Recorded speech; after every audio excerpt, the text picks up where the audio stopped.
Jadi tiap anak itu berbeda-beda. Misalnya ada 5 anak di kelas, yaitu anaknya kasusnya berbeda-beda. Kemampuan mereka itu beda, kekurangan mereka itu beda, perilaku mereka pun beda-beda. Perilakunya ya macam-macam, ada yang mereka mau makan sampo, yang itu tadi menggunting mulutnya sendiri, membenturkan kepala, menggigit, mencakar, menendang, itu udah biasa sih kita. Jadi mengajarkan itu yang utama perilaku ya, perilaku dulu.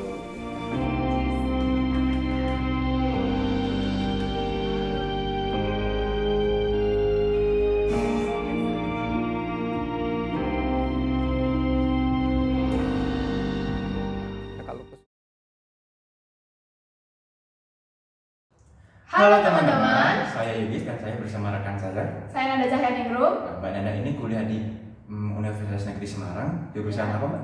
Pendidikan Jasmani Kesehatan dan Rekreasi atau sering disebut PJKN. Nah, tepat sekali di sini saya akan berbincang-bincang tentang seputar materi anak berkebutuhan khusus karena Mbak Nanda ini mendapatkan mata kuliah anak berkebutuhan khusus di jurusan Pendidikan Jasmani Kesehatan dan Rekreasi atau PJKN. Nah, mungkin biasanya anak berkebutuhan khusus itu yang ada di benak teman-teman adalah orang yang fisiknya tidak sempurna atau disfungsi organ-organ yang lainnya.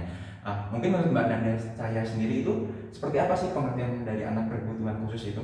Jadi menurut pandangan saya, anak berkebutuhan khusus adalah anak yang memiliki kelainan atau gangguan perkembangan pada tubuhnya sehingga memiliki atau memerlukan penanganan secara khusus.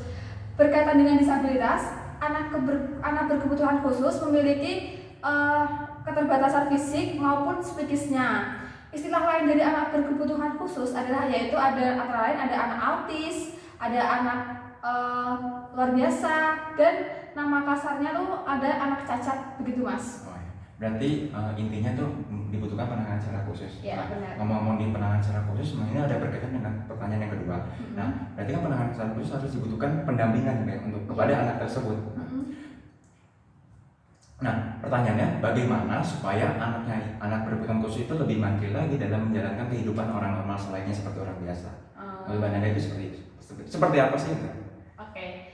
Jadi inilah penting adanya mata kuliah anak berkebutuhan khusus sehingga kita dapat memahami mengenai karakter-karakter dari setiap anak berkebutuhan khusus. Jadi kita kayak mengerti ciri-cirinya, bagaimana, terus menangannya seperti apa. Kita juga dapat mengajarkan berbagai cara-cara atau hal-hal sepele yang mereka belum bisa lakukan, lalu kita kayak seperti ajarkan gitu, seperti bagaimana bersuci, memelihara kebersihan, terus cara-cara yang melakukan yang benar-benar seperti itu Mas. Oh ya, berarti mungkin dari saya kayak seperti kita memperkuat percaya diri anak tersebut gitu. Oh iya, seperti itu juga boleh. Dan juga mungkin membuka kesempatan kepada anak tersebut untuk berinteraksi kepada banyak orang. Iya, kayak dia tidak minder dengan orang lain seperti itu, dan bisa menyeimbangkan dengan lingkungan sekitar seperti itu. Oke, lanjut pertanyaan ketiga. Mungkin pasti ada dong kayak jenis-jenis anak berkebutuhan khusus. Mungkin dari saya sendiri saya tahunya hanya tunanetra atau tunarungu. Mungkin pasti banyak kan, ada berbagai jenisnya. Mungkin sekali. Ada berapa ini? Kurang lebih seperti ada kurang lebih ada 9 ya Mas.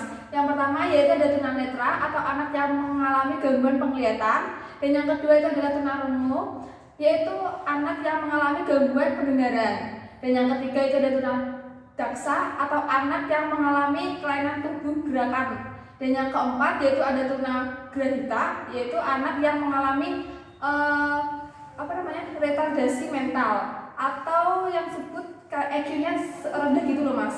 Terus yang kelima yaitu anak berbakat atau memiliki kemampuan kecerdasan luar biasa di atas rata-rata atau IQ-nya tuh tinggi. Terus yang keenam yaitu ada lamban belajar atau slow learning, kayak orangnya itu tuh seperti merespon orang tuh kayak susah gitu. Terus yang ketujuh ada anak yang mengalami kesulitan belajar spesifik, dan yang kedelapan ada anak yang mengalami gangguan komunikasi. Yang kesembilan yaitu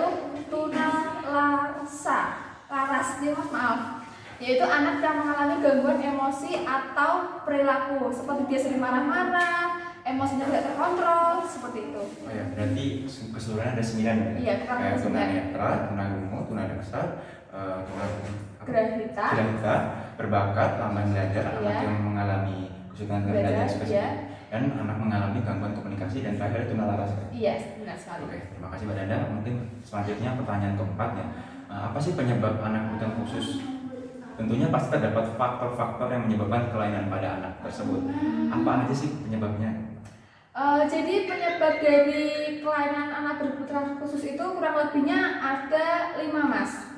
Yaitu yang pertama herediter, infeksi, keracunan, trauma, kekurangan gizi.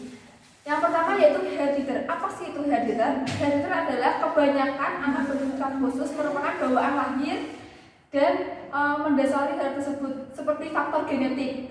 Seperti orang tuanya kayak turun-temurun seperti itu. Dan yang kedua yaitu ada infeksi. Infeksi yang dimaksud adalah baik secara langsung maupun tidak langsung yang menyerang bayi sebelum ataupun sesudah lahir. Juga dapat menyebabkan kelainan. Dan yang ketiga yaitu keracunan. Keracunan yang dimaksud adalah dapat secara langsung pada anak maupun lewat perantara ibu ketika mengandung. Dan yang keempat yaitu trauma, merupakan cedera yang terjadi pada anak sehingga menyebabkan perubahan struktur rangka ataupun cedera yang terjadi ketika proses persalinan. Dan yang terakhir itu adalah kekurangan gizi. Kekurangan gizi, asupan gizi merupakan pada bayi selagi pada kandungan maupun sesudah lahir sangat mempengaruhi tumbuh kembang anak. Jika asupan yang diberikan tidak sesuai dan kurang seperti itu, maka juga dapat berpengaruh dengan waktu bayi yang akan dilahirkan seperti itu. Ada 5 ya, Mas. Oke, lanjut pertanyaannya. Apa sih kayak layanan untuk anak berkebutuhan khusus gitu, Mas? Apa aja? Jadi untuk lebih jelasnya nanti saya terangkan ada cuplikan kalimat dan saya perjelas di situ ya, Mas. Cuplikannya seperti berikut. Ya mungkin itu Mbak pertanyaan-pertanyaan Anda 5 ya yang saya tanyakan kepada Iya. Anda. Dan mungkin kesimpulan yang saya ambil adalah masalah anak berkebutuhan khusus merupakan masalah yang cukup kompleks, baik itu kualitas maupun kuantitas.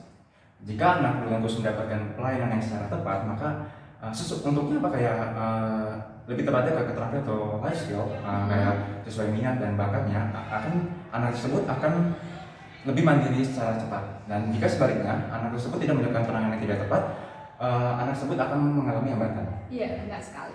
Mungkin itu yang bisa kami sampaikan. Kurang lebihnya mohon maaf jika ada teman-teman yang menanyakan apapun itu, bisa langsung di kolom komentar di bawah ini. Ya. Kami pamit. Assalamualaikum warahmatullahi wabarakatuh. Dadah.